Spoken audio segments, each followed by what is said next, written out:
Hi everyone, I'm Juliana. This is the Brazilian Readers. And this week I want to talk about Nora Roberts because she's one of the most prolific authors that are still alive, I guess. I just can think of her and Stephen King. I mean, there are others, but those two are the ones that immediately come up when I think about a prolific writer. And I've read quite a lot of Stephen King's books, but I hadn't read her. So I thought, wouldn't it be great if I delved into the world of Nora Roberts? I do enjoy romance, but I feel like thrillers, mysteries are more my vibe. So I decided to kind of go on that side.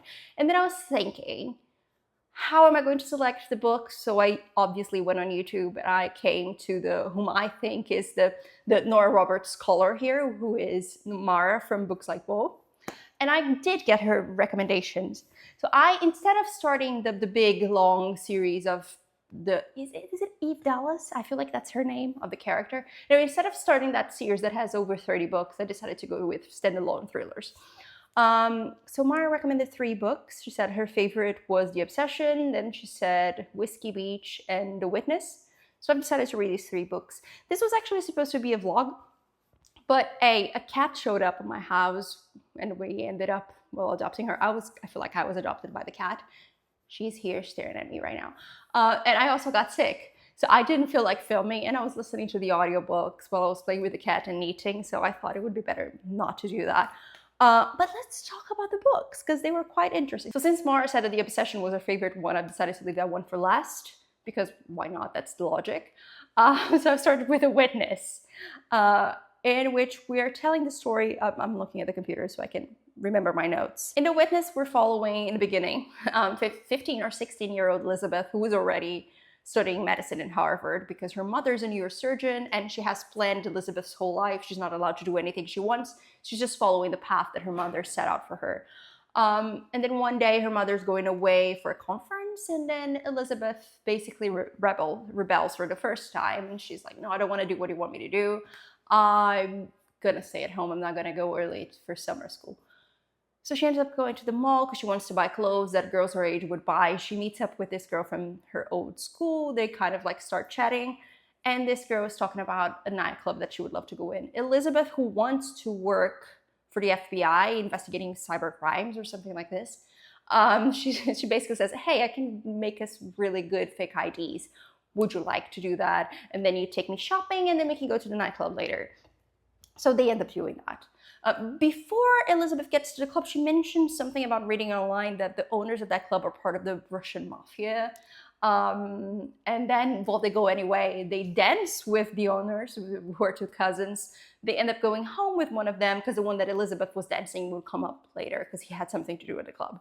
So whilst Elizabeth's friend and the guy are, having a romantic time, a guy comes in and shoots them both, and Elizabeth runs away.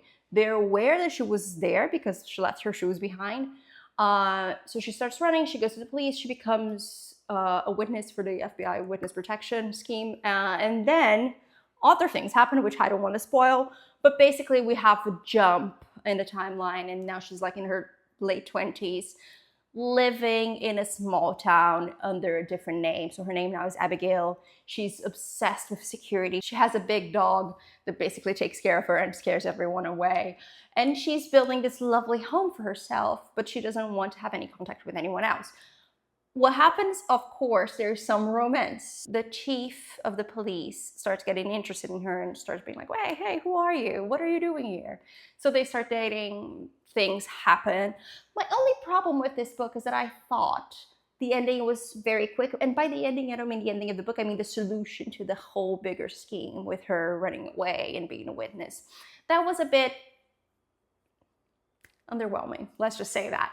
But I've really enjoyed the progression. I've enjoyed how she changes throughout the book. I've enjoyed learning about the Nora Roberts cliches because I've heard about how into home renovations and big dogs she is, and descriptions of food too, by the way. Yeah. So I've really enjoyed that. I thought it was a great book, very well written, incredibly engaging. I loved it. So I went on to Whiskey Beach very excited. And Whiskey Beach to me was a weaker of the 3 books, to be quite honest. In this case, we're following, by the way, the narration for The Witness, it was Julia William I loved her doing that so much. I feel like I've always heard people talking about how they've loved her as an audiobook narrator. This was my first experience and I absolutely loved it. Thought she's great. I want to listen to every audiobook she has narrated now because great. So when I got into Whiskey Beach, it was a bit disappointing because now we're following Eli, who's a man. So I was expecting another Julia William type of thing, and it wasn't that.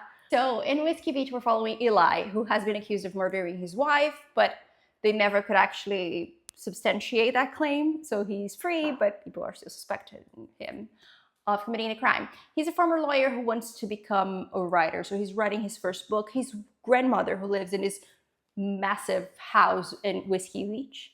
What's the name of the house? I've forgotten the name of the house. Bluff House. So he goes to his grandmother's house, which is called Bluff House in Whiskey Beach. His grandmother has suffered a fall, so she's staying with Eli's parents, and then this massive mansion is empty. So he goes to stay there in the meantime whilst everything's happening, while he just wants peace basically to write his own book. When he gets there, his grandmother's cook slash cleaner slash everything, because this woman does everything in the city, is there and starts tending to him. And of course, there's a romance. By the way, her name is Abra in this. It's a ridiculous name. I'm sorry. I couldn't take this woman seriously. To me, this is the biggest flaw with this book, is Abra. She just feels like the biggest manic pixie dream girl that I've read in a long time. I couldn't remember the last time I've seen something like that. But yes, this is Abra. So that felt a bit annoying to me, because we're so used to, although we can say that the same thing happens with most of the male leads of the other two books. They're the manic pixie dream guys, but this is not a rare, this is more of a rare occurrence in media, I guess. So that didn't bother me as much as a woman in this role of tending to this man and helping him through life. You know, it's a bit annoying. So yes, so there are two kind of main mysteries in this book. The first one is who killed Eli's wife, because they were in the process of getting divorced and she was cheating on him. So was it her lover? Was it someone else? And the other one is, well, basically Bluff House, who is this beach house that they have, is a mansion. They're a very rich family. And there's a legend in Whiskey Beach of a pirate who stole a treasure, and people have been haunting this treasure for years. So there's something related to that happening. So they're also investigating that. The mystery of who killed his wife is incredibly obvious, which was a bit upsetting to me.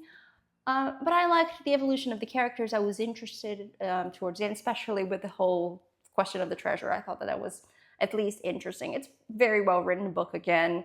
Not a lot of home renovations in that, but they do adopt a dog along the way. So it was okay. It's not my favorite. I preferred The Witness to this one. And then I made it to The Obsession. So The Obsession starts with a 12-year-old Naomi. She follows her father into the night, into this old shack, and basically she discovers her father is a massive serial killer with over dozens of victims, and she hands him over to the police. By the way, Agatha is a bit hyper right now, so it's a bit more difficult to film like this. But yeah, so she ends up handing him to the police. Her mother at the beginning basically tries to convince her not to do that, say, no, you've just imagined this. But they end up, by they I mean Naomi, her brother, and her mother, they go to live with her uncle.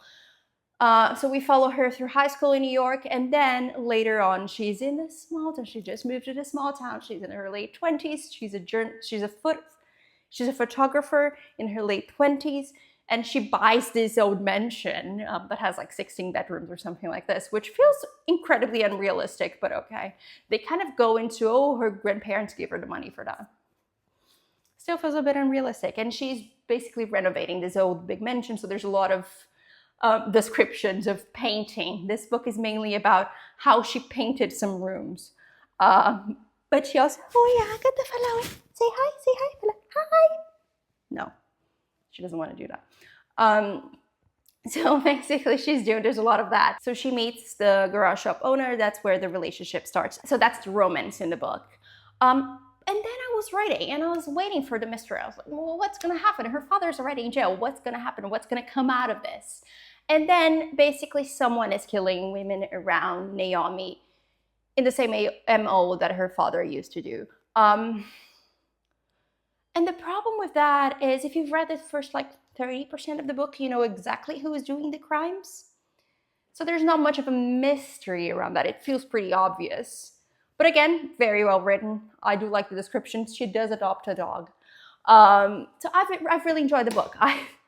I can say that onwards I will be reading more Nora Roberts. So I would like to know if you have any recommendations. It doesn't have to be one of the thrillers, but I would like to know what you guys like from Nora. What should I read next? Because I'm really enjoying this.